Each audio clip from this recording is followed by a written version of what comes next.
First of all, I'd like to acknowledge the traditional owners of this area, of Murukutui mob. Murukutui means traditional owners.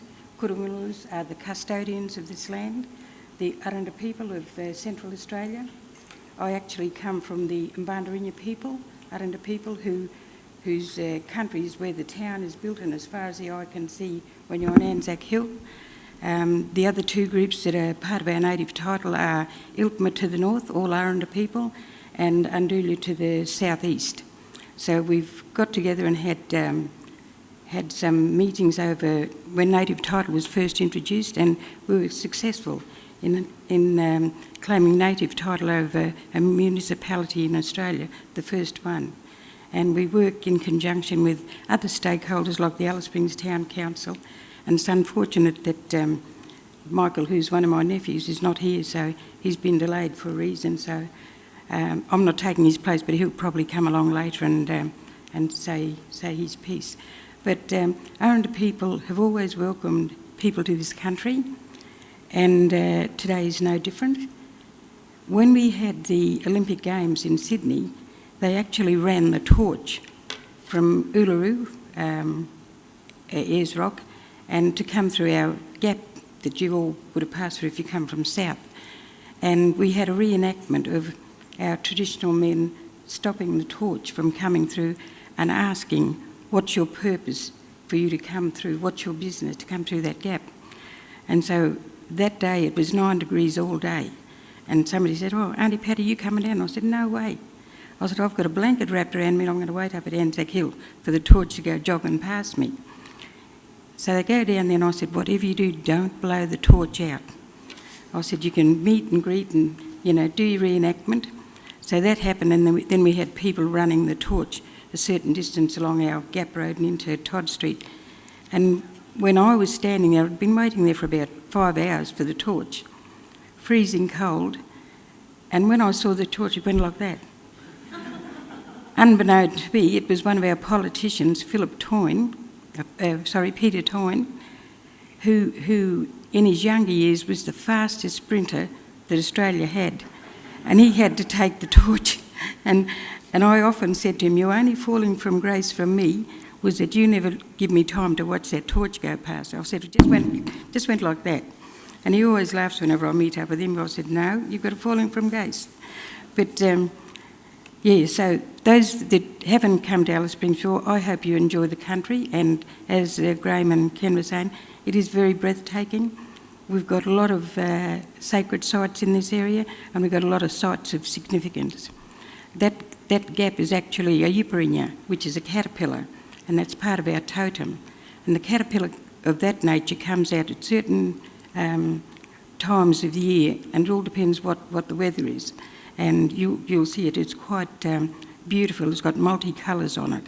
And so that's the Yiparinya laying there. If you go up on Anzac Hill, if you've got time, you can actually see the panoramic view. And in conjunction with the Town Council, they've got plaques there that tell you whichever direction you're looking in and what you're looking at from the Aranda point of view. But now I'd like to welcome distinguished guests, ladies and gentlemen. A special mention to Commissioner Ken Middleton and also to Graham Pearce. Graham and I met at one of these functions years ago when we looked at the tri-state borders, people who were infringing on law here crossed over to South Australia or Western Australia and the Northern Territory. So we set up the tri-state borders, and that's introduced in our legislation. And Graham's a key player in that tri-state legal system. As a Deputy Administrator of the Northern Territory, it gives me great pleasure to welcome you all here to this beautiful historic place. The conference theme is One Country, One People. I understand that there's around 60 delegates and speakers registered for this conference that have come from states like all states, territories, and our neighbouring New Zealand and other countries. I was born here in Alice Springs a long time ago, and I've lived here all my life. I've actually seen the town grow, and I've sort of grown with it along with a whole lot of other people, mainly Aranda people that I'm related to. My paternal grandfather was a Scotsman who came to this country at the late 1800s, and he met my grandmother, an Arrand woman from here, and they had 4 children, my father being the eldest son. So I've lived in both worlds all my life, and it doesn't bother me to be here with a group of people now, or sitting with my family on country. And as I say, this particular country is my paternal grandmother's country, and my mother was a traditional Aboriginal lady from country northeast of here, a place called Grundy Station, which is probably about an hour and a half south of Tennant Creek. So her family and my links go right over to Mount Isa, that traditional country, even though there's a Queensland state border there, that traditional land goes right over from like Grundy, Bludderwich, Utopia, right out to Lake Nash and into Camberwell area. So that language is quite fluent through that area. I started off my working life, left school at 17, started working for a Rotarian who was the president of Rotary, and he ran a mixed wholesale business. And so I was invoicing people for electrical goods. There was a big electrical firm called HMW, so I knew all the fellas that worked there. Exide batteries and McRobertson chocolates and Taubman's paints. So I had this sort of like, what am I doing here? So that also brought me into contact with all the retailers and wholesalers and business people of the town. So while I was working there for 3.5 years, I got to know a lot more Rotarians, and years ago Rotarians more or less ran the town. All the business people belonged to Rotarians, with a sprinkling of people in Lions and Apex. And I used to do some secretarial work for my boss, who was also the chair of the Centralian Tourist Association. So that broadened my outlook on a whole lot of things. I then moved there and spent another 7 years with another wholesale company called Associated Co-op. They were an Adelaide firm, and we were a sub-branch called SC Isles, and that firm now is Independent Graces. They've changed their name but still do the same type of work. So having that background, I went back to the workforce after getting married and being home for 7 years looking after 2 sons. So I thought, I better go and get a job. So I met up with a former workmate who was running the airport canteen, not the one that most of you come through today, but there's a smaller building over to the west of that. And he said to me, what are you doing? I said, I'm looking for a job. He said, come and work for me. I said, what doing? He said, serving in the canteen, selling pies and pasties and talking to tourists. I said, behave yourself. I said, I've been home for 7 years. I don't know how to talk to people. He said, yes, you do. I said, look, I've been saying, don't hit him, put that away, stop doing that. I said, I've only been using words of 1 syllable. How can I have a conversation with the tourists and people? He said, you'll be right. So I go down there, and the lady that was working there was a beautiful lady who is still my friend today, and her husband was Mr. Harold Garner, who actually came down from Darwin during the cyclone, after the Cyclone Tracy, and set up the community college here in Alice Springs, which is now grown into Charles Darwin University. So having contact with her, I used to go to her house just about every Sunday morning and have a cuppa with her and Harold said to me, why don't you come back and do a recourse on, whether it's secretarial skills, and we've got a lot of things that you might be able to benefit from. So I took up his offer and went back and got re-educated and re-entered into the system. And so I worked down the airport canteen, and one day one of the Aboriginal men, after the organisations were set up in 73 here, said, what's your daughter doing selling pies and pasties down at the airport canteen? She should be working in one of our organisations. And he said, oh, well, it's her choice. So my father said, oh, next time a job comes up in one of the organisations, why don't you apply for it? So I applied for the reception job or filing clerk at the Aboriginal Legal Service in April 78, and I've been there ever since. So it's been a 35-year association with the legal service. I went from being a reception, filing clerk, admin officer, and now the CEO. But over those years, I've seen many changes within the town, some good and some bad. Like anywhere in the world now, globalisation is not a problem. You can get on a plane and be in New York in 16 hours. I've got a couple of nieces that have just come back from America. They'd actually been over there a couple of times now. And when I looked, and I've had a lot of invites over the years, and I look and I think, nah, there's too much salt water to cross over, so I've never been anywhere. Although people have gone and travelled, and I met a lot of people that come to this country and this place. When we're looking at community corrections, we've moved a long way in how we see the justice system. Aboriginal people now are able to participate within changing the laws through our service and through what we're doing, like justice reinvestment. And as Ken said, they're working really hard to try and keep people out of jail.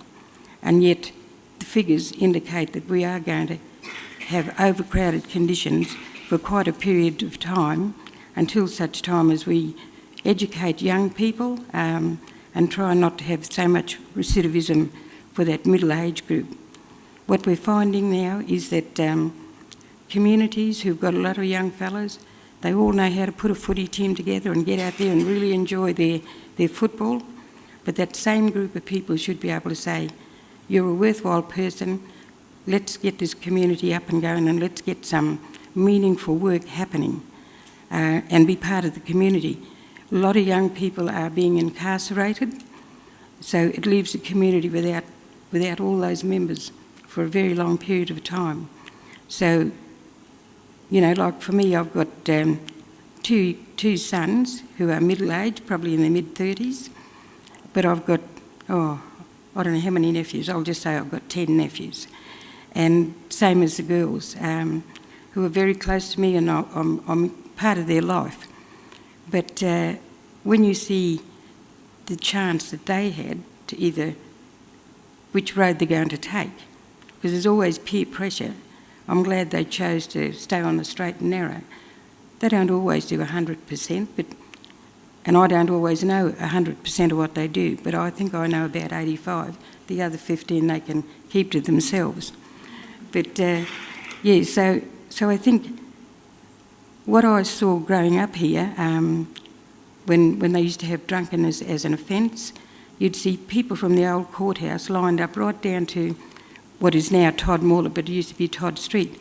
So on a Monday morning, you'd see all these people that you knew, and I'd have to walk from my place of work down past to the old post office, and they'd all sing out, Pat, Pat, tell your father we're in the line, because my dad used to be an interpreter as well, because he could speak several languages and Aranda very fluently.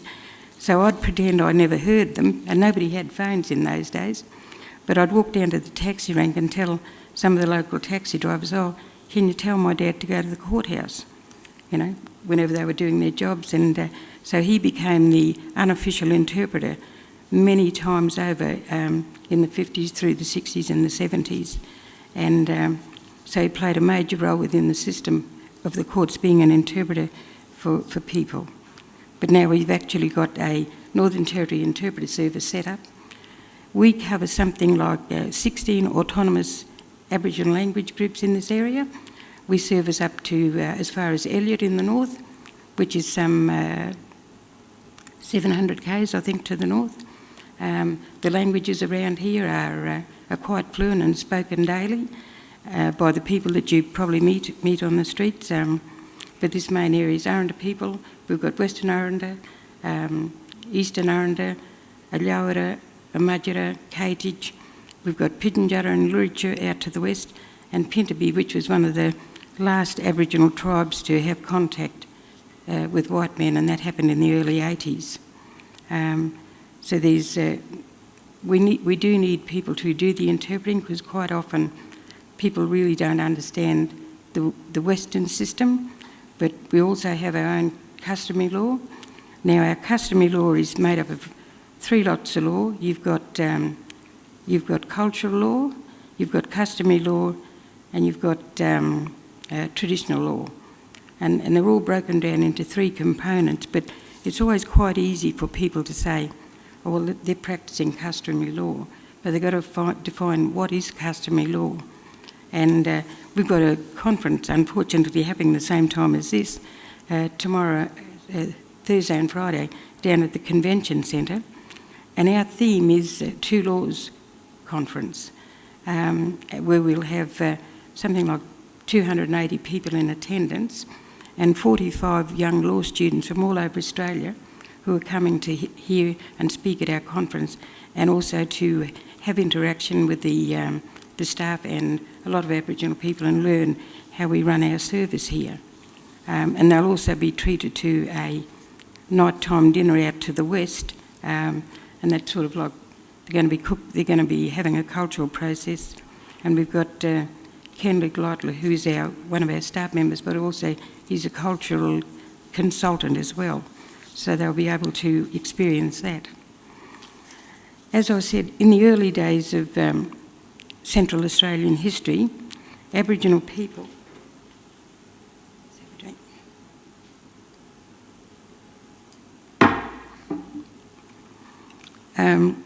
Aboriginal people have been incarcerated for many misdemeanours and many serious crime. From this continued relationship, if I can say it in that context, with Aboriginal people in correction, there seems less stigma on in Aboriginal society if people are known to have been in jail. In the early days of Central Australian history, people were often incarcerated, also punished when they were incarcerated, that was their punishment. When in actual fact, the removal from society was their punishment and being imprisoned, not to be punished further. And this, of course, came in all forms, such as no food or water, no toilet facilities, no blankets in the middle of winter, and people being chained by, metal clasps around their necks and ankles in stifling heat. This, up until recent times, was living history, and people who witnessed this were actual recipients of this treatment have all gone. However, those of us who the history was told to are hardworking and trying to bring about better condition and better outcomes. Many of you over the years of your employment with community corrections will have lived through this change in the system. You now have a union who takes care of your business and your welfare. Prisoners also have stakeholders who ensure that there is a watch in the system. And how the language changes. We used to say, oh, was you on duty or you on duty? But now we're taking on more of, not on my watch. So we're hearing on television how other people speak, not in this country. So our language of how we talk is gradually getting globalised as well. And I said to my son, look, do you spell this word with a S or a Z? And he said, it doesn't matter, Mum. In this age of globalisation, you can use either or either. And I said, oh, all right. So we're getting educated constantly of what our next door neighbours are doing. In the 90s, there was a Royal Commission into Aboriginal deaths in custody, with appalling statistics, with the Royal Commission uncovered during that period. Hundreds of families members were interviewed, and of course, many left those witnesses in an emotional state and stressed state. This also had a very telling and devastating effect on correctional service officers when death occurred on their watch. Some coped after receiving counselling, others left their employment of the department, some never worked again, and some still suffer from mental anguish today.